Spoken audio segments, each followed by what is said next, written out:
வீட்டில் பார்த்து இதை சொல்கிறாரு ஃபிஷ் டேங்கோட கல்லுன்னு.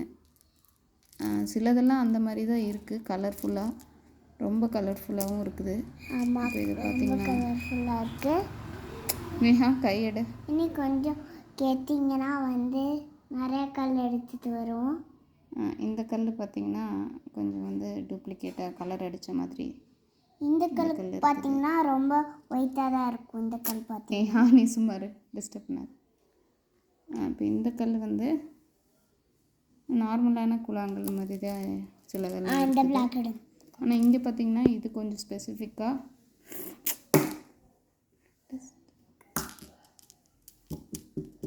இப்போ இந்த கல் பார்த்திங்கன்னா பார்த்தா பிளாஸ்டிக் எதுவும் மாதிரி இருக்குது, ஆனால் இது கல் தான்.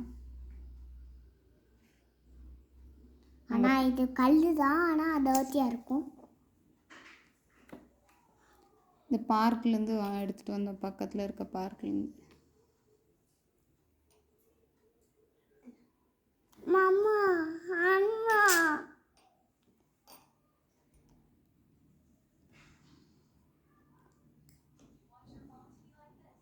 இது வந்து கொஞ்சம் டிஃப்ரெண்ட்டான கல்லாக இருக்குது.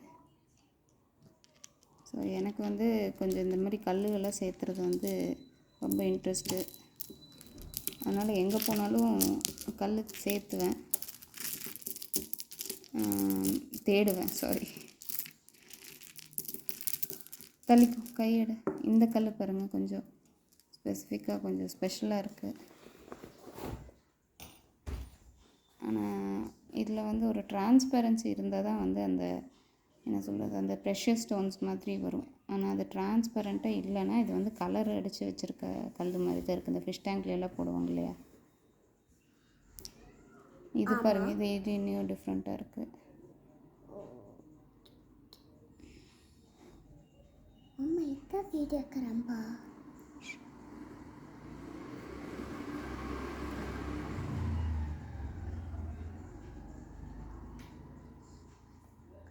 இது கொஞ்சம் டிஃப்ரெண்ட்டாக இருக்குது. இதே மாதிரி இந்த கல் பார்த்திங்கனாலும்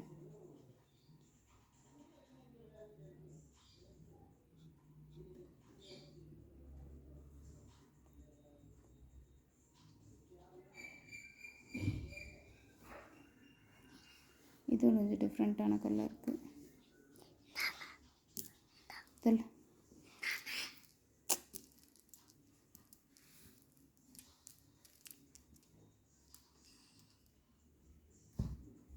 இது ரெட் கலரு. ரெட் கலர் தான், ஆனால் இது கலர் அடித்ததான்னு தெரியல.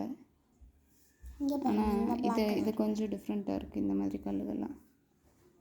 ஸோ இன்றைக்கான எக்ஸ்பெடிஷன் இது.